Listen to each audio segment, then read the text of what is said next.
बिस्मिल्लाहिर्रहमानिर्रहीम। अस्सलामुअलैकुम। मैं इस्माइल बाटलीवाला आज जो बात पेश कर रहा हूँ वो है अजान क्यों दी जाती है और उसका मकसद क्या है। अजान अरबी भाषा में है और उसको हिंदी भाषियों के लिए आज मैं पेश कर रहा हूँ। हमारे चैनल को सब्सक्राइब करें, बेल बटन को दबाएं, वीडियो को लाइक और शेयर करने के और कमेंट करने की मेहरबानी करें।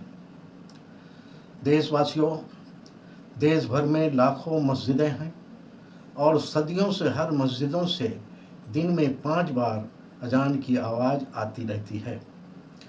मगर अफसोस है कि देशवासियों को मुस्लिम के मजहबी लीडर अजान के माने और मफहूम को समझाने में नाकाम रहे हैं, इसलिए अजान का विरोध हो रहा है। देशवासियों, अजान जिहाद अकबर है, मगर इस जिहाद की असलियत पर पर्दा डाल दिया गया है। इसलिए अल्लामा इकबाल साहब ने कहा है, रह गई रस्म अजां रूह बिलाली न रही। अजान महसूस करने की आवाज़ है और एहसास को बयान नहीं किया जा सकता है और लिखा भी नहीं जा सकता है। मगर फिर भी हमारी खोज में अजान के बारे में जो मिला है उसको मोटे मोटे तरीके से बताने की कोशिश कर रहा हूँ। देशवासियों, अजान को लेकर कुछ सवाल हैं जो ये हैं। सवाल नंबर 1, अजान का लफ्ज़ी मतलब शाब्दिक अर्थ के माने क्या हैं।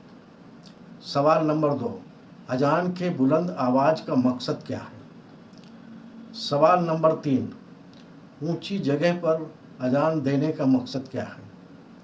सवाल नंबर 4, अजान देने वाला बंदा सामने की तरफ मुंह क्यों रखता है।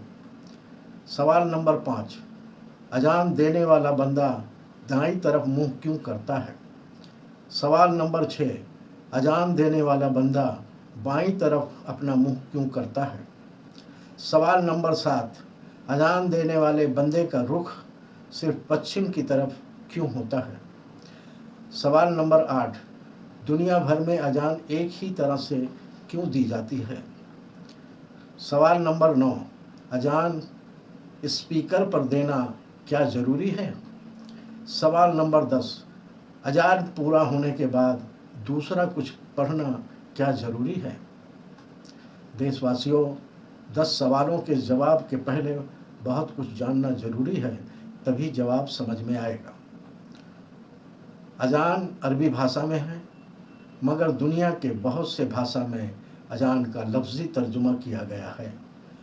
मगर मुझे ये पढ़ने को नहीं मिला है कि अजान देने का मकसद क्या है और बुलंद आवाज़ में अजान देने का मकसद क्या है। देशवासियों, अजान के बोल में किसी जाति, किसी कबीले, किसी प्रांत, किसी देश या काले या गोरे, अमीर और गरीब के खिलाफ कोई भी शब्द और बोल नहीं है। मगर अजान में हर तरह के अधर्म के पाखंड को चुनौती है, हर तरह के आतंकवाद और अंधश्रद्धा और अंधविश्वास को चुनौती है। देशवासियों, सबसे पहले हम जान लेते हैं कि अजान में कितने बोल हैं और उसका हिंदी में क्या मतलब होता है। अजान में सिर्फ 5 बोल हैं और अरबी के साथ उसका हिंदी भी पेश कर रहा हूँ। पहला बोल है अल्लाहु अकबर। इसका मतलब है कि ईश्वर सबसे बड़ा है और कायनात ब्रह्मांड में जो कुछ भी है और जो कोई भी है उन सब से ईश्वर बड़ा है। दूसरा बोल है अशहदु अल्ला इलाहा इल्लल्लाह। इसका मतलब है कि मैं गवाही देता हूँ कि ईश्वर के सिवा कोई बंदगी और पूजा के काबिल नहीं है। चाहे चांद हो, सूरज हो या कोई इंसान हो या जानवर हो, चाहे वो जिंदा हो या मर चुका हो। तीसरा बोल है अशहदु अन्ना मुहम्मद रसूलुल्लाह। मतलब ये है कि मैं गवाही देता हूँ कि मोहम्मद साहब ईश्वर के दूत हैं। इसका खुलासा ये है कि ईश्वर हमेशा इंसान को सिखाने के लिए दूत को भेजता रहा है और मोहम्मद साहब भी ईश्वर के दूत हैं। चौथा बोल है हय्या अलस सलात। इसका मतलब है कि सलात के लिए आओ, क्योंकि सलात हर तरह की बुराई को रोकने का औजार है। इसलिए खुद की और समाज की बुराई को रोकने के लिए सलात के लिए आओ। पांचवा बोल है हय्या अलल फलाह। इसका मतलब है कि भलाई के लिए आओ, मतलब कुदरत ने दुनिया में जो भी खजाने दिए हैं उसका सही से इस्तेमाल करके इंसानों की भलाई में लगाया जाए। छठवां बोल है जो सिर्फ सुबह के लिए होता है, अस्सलातु खैरुम मिनन नौम। इसका मतलब है कि सलात नींद से बेहतर है। इसका मतलब ये है कि सुबह जब जल्दी उठोगे तो आपकी सुबह ईश्वर की बंदगी से दिन की शुरुआत होगी और उसके बाद रोजी रोटी और कारोबार में जल्दी लग जाओगे। इसलिए सुबह जल्दी उठना बहुत ज़रूरी है, क्योंकि हरकत में बरकत है। इसलिए आपको काम करने के लिए ज़्यादा समय मिलेगा, मतलब अपने कारोबार में ज़्यादा समय लगाओगे, इसलिए आपके रोज़गार में बरकत होगी, क्योंकि हरकत में बरकत है। अगर अजान मुसलमानों को नींद से जगाने के लिए होती तो सिर्फ सुबह के अजान होती, मगर दिन में 5 बार अजान होती है और तभी कोई सोया नहीं होता है, बल्कि अजान आम इंसानों को जागरूक करने की पुकार है। अजान के ये 5 बोल पूरे इंसानों को सीख देती है कि उसके अधिकार क्या हैं और उसका मर्तबा और उसका मुकाम क्या है। अजान ये संदेश देता है कि ईश्वर को छोड़कर कायनात मतलब ब्रह्मांड में जो कुछ भी है वो इंसान के कब्ज़े में है, और जब इंसान चाहेगा उसकी अपनी हिकमत अमली से उन सब का इस्तेमाल कर सकता है। अजान का संदेश है कि ईश्वर के बाद हिकमत और समझदारी में इंसान से बेहतर कोई नहीं है, क्योंकि इंसान नाइब खुदा है और उसके बाद ही किसी मखलूक का मर्तबा और मुकाम है। अजान का ऐलान अमीर गरीब नेता मंत्री राजा महाराजा के लिए एक ही ऐलान है। कुटुंब कबीला रंग नस्ल में फ़र्क को मिटाने का ऐलान है। अजान आम इंसान को हौसला दिलाती है और उमंग पैदा करती है, डर और खौफ से बाहर आने का आह्वान करती है, आम इंसान को क्रांतिकारी होने का दर्श देती है। अजान आम इंसान को जागरूक करने का ऐलान है, इक्वलिटी समानता और मसावात की पुकार और ऐलान है। आम लोग और ख़ास लोग सबके सम्मान को कायम करने का आह्वान है। अजान आम इंसान को एहसास कमतरी और एहसास बरतरी से बाहर निकालकर होश में रहने की तलकीन करने का ऐलान है। जालिम लोग को वार्निंग और चेतावनी देने का ऐलान है। अजान आम इंसान को आज़ादी और ख़ुद मुख्तारी की सीख देने का ऐलान है। जुल्म करने और जुल्म सहने वाली प्रथा से बाहर निकालने का ऐलान है। अजान जियो और जीने दो वाली पॉलिसी को हिमायत करने का ऐलान है। अजान ईमानदारों को सपोर्ट करने का ऐलान है। बुरे लोग को बुराई से रोकने और बुराई को छोड़ने का ऐलान है। अजान अमीरों की हदबंदी करने का और गरीबों के हक व अधिकार कायम रखने का ऐलान है। अजान कानून के ज़रिए इंसाफ कायम करने का ऐलान है। काजी और जज को इंसाफ का तरीका सिखाने और उनकी जिम्मेदारी को याद दिलाने का ऐलान है। अजान अदालती निज़ाम को अवाम के हाथ में देने का पहला ऐलान है। उसके पहले अदालती निज़ाम दुनिया में कायम नहीं था। अजान पब्लिक एम्पावरमेंट का पहला ऐलान है। जमहूरियत लोकतंत्र और डेमोक्रेसी कायम करने का पहला ऐलान है।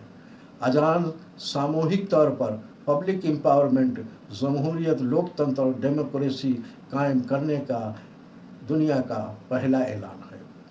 अजान होने के पहले और सामूहिक तौर पर जमहूरियत की पहचान इस दुनिया में नहीं थी। अजान बादशाही हुकूमत के ख़िलाफ़ और जमहूरी हुकूमत कायम करने का ऐलान है। अजान इलेक्शन की प्रथा को जन्म देने वाला पहला ऐलान है, क्योंकि उसके पहले दुनिया में इलेक्शन की प्रथा नहीं थी, बल्कि रानी के पेट से और तलवार के जोर पर हुकूमत बनाया करते थे। अजान चोर, डाकू और लुटेरे, दबंग और लड़ाकू लोग को कंट्रोल करने का ऐलान है। जो लोग कमज़ोर को सताते हैं और कमज़ोर पर अपनी बहादुरी दिखाते हैं, इन लोगों को चेतावनी का ऐलान है। अजान बुराई को रोकने और भलाई को बढ़ावा देने वालों को हिम्मत दिलाने का ऐलान है। हराम काम से बचने और हलाल काम को करने का ऐलान है। अजान आम इंसान की नाउमीदी को उम्मीद में बदलने का ऐलान है। साफ सुथरा रहने और साफ सुथरा होने की दावत देने का ऐलान है। समाज को गंदा करने वाले लोग और समाज को दूषित करने वाले लोग को सुधारने वाला ऐलान है। हर तरह के आतंकवाद के खिलाफ जंग का ऐलान है। अजान अधर्मियों के पाखंडियों को रोकने का ऐलान है। अंधविश्वास, अंधश्रद्धा के जरिए लूट मचाने वालों को रोकने का ऐलान है। अंधविश्वास, अंधश्रद्धा को मिटाने वाला ऐलान है। अजान भेदभाव, रंग, नस्ल, ऊंच नीच को मिटाने का ऐलान है। काले और गोरे का फर्क मिटाने का ऐलान है। लूले, लंगड़े, अंधे, बहरे और हर तरह के अपाहिज के हक को सुरक्षित करने का ऐलान है। अजान होने के पहले औरत बाजार में बेची जाती थी और खुले आम नीलाम होती थी। इस प्रथा को बंद करने का पहला ऐलान है। महिला एम्पावरमेंट का पहला ऐलान है। अजान कायम होने के पहले बेटी को जिंदा दफन करने की प्रथा थी और महिला दूसरे दर्जे की नागरिक मानी जाती थी। महिला को इस गुलामी से निकालने का ऐलान है। अजान कायम होने के पहले इंसान खरीदा और बेचे जाते थे और उस प्रथा को ख़त्म करने का पहला ऐलान है। अजान का ऐलान इंसानी तहजीब के अलमबरदार और उसका निजात दहिंदा है। अशांति पैदा करने वालों को समझाने और चेतावनी देने का ऐलान है। अमन और शांति कायम करने का ऐलान है। बूढ़ा, जवान, औरत, मर्द, बच्चा की बेहतर ज़िंदगी की ज़मानत देने का ऐलान है। सबको आत्मनिर्भर बनाने का ऐलान है। सबको स्वाभिमानी बनाने का ऐलान है। अजान काला बाजारी करने वालों को काला बाजारी करने से रोकने का ऐलान है। कम तौलने और मिलावट करने वालों पर रोक लगाने का ऐलान है। धोखा, फरेब, मक्कारी करने वालों को चेतावनी देने का ऐलान है। रिश्वतखोरी, भ्रष्टाचार को रोकने का ऐलान है। अजान गुंडा, मवाली, डाकू, बलात्कारी और जालिमों को कंट्रोल में रखने का ऐलान है। जालिम के हाथ से मजलूम की हिफाजत करने का ऐलान है। जो लोग खुद के आराम के खातिर दूसरों के आराम को छीनते रहते हैं, उनको जियो और जीने दो की पॉलिसी सिखाने का ऐलान है। अजान देने वाला बंदा अपनी आवाज़ से आह्वान करता है कि अगर कोई बहादुर और दबंग है तो जालिम के खिलाफ बहादुरी दिखाओ और कमज़ोर की हिफाजत करने में बहादुरी दिखाओ। इस तरह का आह्वान करने वाला ऐलान है अजान। हवाई सफ़र हो, पानी का सफ़र हो, ज़मीनी सफ़र हो, जंगल का सफ़र हो, रेगिस्तान का सफ़र हो, बयाबान का सफ़र हो, पहाड़ी का सफ़र हो, सभी तरफ एक ही तरह का ऐलान है। आपके और हमारे पड़ोस के अजान जैसी आवाज़ पूरी दुनिया से आती है।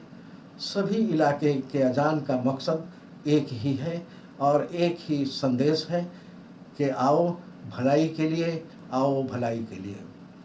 अजान सबको अपना विचार और अपनी बुरी बात बोलने की आज़ादी दिलाने का ऐलान है। अगर आप जुल्म के ख़िलाफ़ और जालिम के ख़िलाफ़ कुछ लिखते और बोलते हो तो ये अजान का दिया हुआ पावर और सपोर्ट है। अजान को सलात से जोड़ा गया है क्योंकि सलात बुराई को रोकने वाला औजार है और मुकम्मल मसौदा है। अजान सलात के लिए बुलाती है और सलात जमात बनाती है। मस्जिद, इल्म सीखने और सिखाने का वर्कशॉप है, इसलिए मस्जिद मतलब वर्कशॉप में बुलाने वाला ऐलान है अजान। अजान सीख देती है कि जो जमात में पहले आए वो पहली लाइन में रहे और जो बाद में आए वो बाद की लाइन में रहे। मतलब सलात हर इंसान को बराबरी का दर्जा देने वाला इवेंट है और अजान इस इवेंट में शामिल होने वाला बुलाने का ऐलान है। राजा हो, महाराजा हो या कोई मंत्री हो, जो भी हो, जो सबके लास्ट में जमात में आता है वो लास्ट में की लाइन में रहेगा। सलात में बंदा अल्लाह के रूबरू खड़ा होता है और जिम्मेदारी को निभाने की याद दिलाने वाला ऐलान अजान है। नमाजी अपने पिछले वक्त के कारनामों का हिसाब देने और आने वाले वक्त का संदेश और सबक लेने नमाज में आता है। देशवासियों, अब हम 10 सवालों का जवाब देते हैं। पहले सवाल का जवाब है, अजान का शाब्दिक यानी लफ्ज़ी मतलब होता है ऐलान करना और सूचना देना। दूसरे सवाल का जवाब है, बुलंद आवाज़ में अजान देने का मतलब है कि इस्लाम का कोई छिपा एजेंडा नहीं है बल्कि जाहिर एजेंडा है, बल्कि अमीर और गरीब, काले गोरे, अरबी और गैर अरबी को सब के लिए एक ही संदेश है। तीसरे सवाल का जवाब है, ऊंचाई की जगह पर अजान देने का मकसद यह है ताकि आवाज़ दूर तक पहुंच सके। चौथे सवाल का जवाब यह है, अजान के दौरान सामने की तरफ मुंह करने का मकसद यह है ताकि सामने साइड में जितने लोग हैं सभी तक आवाज़ पहुंच सके। पांचवें सवाल का जवाब यह है कि अजान के दौरान दाईं तरफ मुंह करने का मकसद यह है ताकि जितने लोग दाईं तरफ रहते हैं उनको आवाज़ पहुंच सके। छठवें सवाल का जवाब यह है कि अजान के दौरान बाईं तरफ मुंह करने का मकसद यह है ताकि जो लोग बाईं तरफ रहते हैं उनको आवाज़ पहुंच सके। सातवें सवाल का जवाब यह है, अजान देने वाले का रुख पश्चिम की तरफ मतलब मक्का की तरफ होता है क्योंकि मक्का से भारत पूरब की तरफ है और जो देश मक्का से पश्चिम की तरफ है वहाँ के अजान देने वाले का रुख पूरब की तरफ होता है। जो देश मक्का से दक्षिण की तरफ है वहाँ के अजान देने वाले का रुख उत्तर की तरफ होता है। जो देश मक्का से उत्तर की तरफ हैं वहाँ के अजान देने वाले का रुख दक्षिण की तरफ होता है। मतलब यह है कि अजान देने वाले बंदे का दुनिया में कहीं भी हो उसका रुख मक्का की तरफ होना चाहिए। आठवें सवाल का जवाब है, अजान स्पीकर पर देना ज़रूरी नहीं है मगर ज़्यादा लोग तक संदेश को पहुंचाना है तो नई टेक्नोलॉजी का सहारा लेकर आवाज़ पहुंचाना चाहिए। अगर स्पीकर की आवाज़ से मस्जिद के पड़ोसियों को तकलीफ़ होती है तो स्पीकर पर अजान नहीं होना चाहिए। अगर बिना स्पीकर के अजान से मस्जिद के पड़ोसियों को दिक्कत होती है तो वो नहीं रुकना चाहिए क्योंकि अजान जिहाद अकबर है। 9वें सवाल का जवाब यह है, अजान के बाद और कुछ पढ़ने की ज़रूरत नहीं है और अजान शुरू से आखिर तक अजान ही रहनी चाहिए, ना उससे पहले और ना उसके बाद कोई बोल नहीं होना चाहिए वरना अजान का मकसद और मफ़हूम छिप जाएगा। 10वें सवाल का जवाब यह है, दुनिया भर में अजान एक ही तरह के बोल इसलिए है कि सारे इंसानों में कोई भेदभाव नहीं है। अजान देने वाला मजदूर हो या बादशाह हो, सब एक समान है। ऐ इंसानों, अगर रसूल रहमत ने अजान की प्रथा कायम नहीं किए होते तो हम और आप गुलाम होकर बाज़ार में बिकते रहते। देशवासियों, ये जो हमने अजान पर कहा है, अगर उसकी बारीकियों में जाया जाए तो कई किताबें लिखना पड़ेगा। साथियों, चैनल को सब्सक्राइब करें, बेल बटन को दबाएं वीडियो को लाइक और शेयर करें और कमेंट करके ये बताएं कि हमारी बात कितनी सही और कितना गलत है, और ये भी बताने की मेहरबानी करें कि आप हमको कहाँ से सुन रहे हैं। जय हिंद।